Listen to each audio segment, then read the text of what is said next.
English-speaking VTubers of Hololive EN has begun. 4 to 6 weeks later. Goki and YOLO everyone, Pinosuke here. It's been a month and a half since I last uploaded. Last time, Hololive EN just debuted, and now Gura is already at 1.5 million subs. Meanwhile, there are fans out there who simp like their lives depend on it.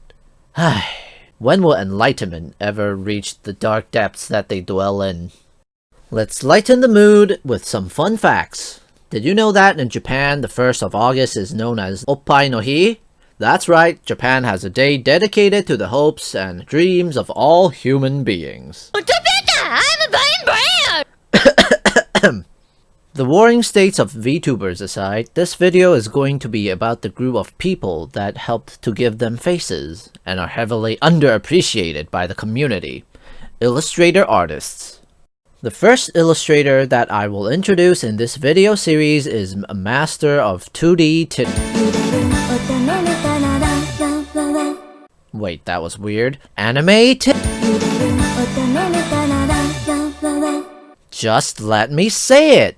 Anime? Nope. Born and raised in Hokkaido, Himura Kiseki began participating in the doujin art community from 2003 under the circle name of Himura Nyugyo, and 10 years later, in 2013, he quit his job as a salaryman to become a full-time artist. He is best known for his artsmanship in Tawawa on Monday, the manga adaptation of Sword Art Online Progressive, and character designer for 2017 anime Just Because.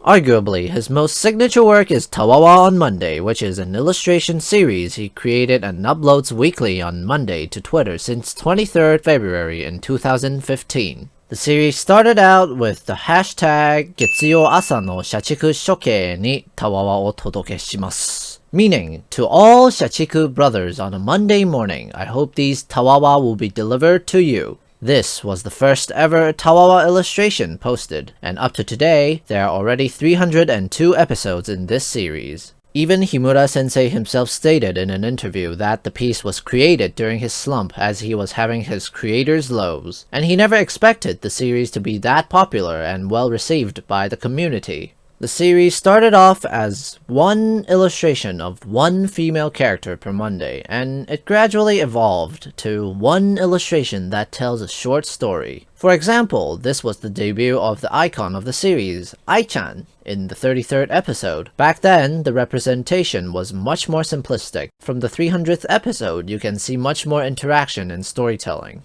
And I definitely need to say, Himura sensei knows the meta of the internet, as all of you can see the memes and trending topics he uses in his weekly uploads.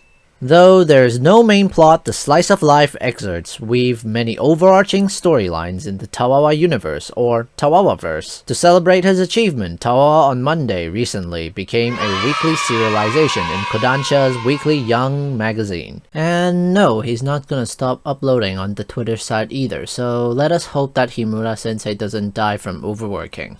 I first came to know Himura sensei's works back in 2014 from his doujinshi, Ushio the Enchantress. It contained fan art of Ushio from the Kantai Collection franchise. Though the doujinshi is not R18, implications within the illustrations were more than enough for readers to imagine all the different possibilities happening behind the scenes. One of the most intriguing factors was his iconic use of an entirely only blue color palette for his works. Blue Monday refers to a Monday on which one feels gloomy or dispirited, especially because one has to return to work after the weekend. As we all know, if there is a color that represents the word retard or loser, it definitely is going to be blue.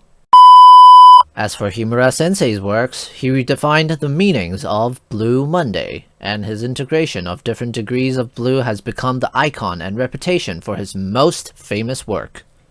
As an individual, Himura sensei is a fan for the Type Moon universe, and especially a diehard fan of Sakura in Fate's Stay Night since the early days of the series. And before the Type Moon creators community exploded with rocketing popularity of Fate Grand Order waifus, back in the late 2000s, he was known as the creator of Archiko, a female alternative of Archer in his doujinshi Sword Dancers.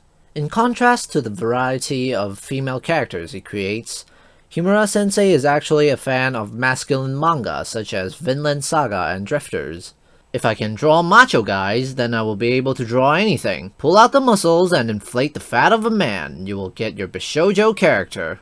He claims to have learned the technique of how to emphasize the bust of his character's tawawas through sketching simple outlines on the clothing from Adachi Shingo's works. And for your information, Adachi Shingo is the animator and character designer for Working and SAO. Preceding this, Himura sensei has been observing and learning since early childhood from the manga Orphina, a 1990s manga series by Tennoji Kitsune. It taught him two of his most important lessons as a creator: the ways of drawing a female character, and how a creator should stay true to his own desires in their art. He also seems to be good friends with Yomu sensei, and together they recently brought us a crossover doujinshi of their famous characters Kohai-chan and Doki-chan. Side note, Yomu sensei is the author for a recent anime adaptation that you might have watched, Miru Tights. I wonder who's the next illustrator on my video list, huh? All in all, I strongly recommend you all to go check out Himura sensei's works on his Twitter. Link is down in the description below. If this video gets over 100 likes, I will be making a second video explaining the details and characters of the Tawawaverse, so you'd get to know more about these splendid characters. Hope you all enjoyed this episode. Comment below if there are any artists that you would want me to make a video about, or if there's anything more that you want to know about Himura sensei's works. Before you fly off to Twitter for some good Tawawa and busted nut to that. Please like the video and subscribe to the channel. Peace signing out.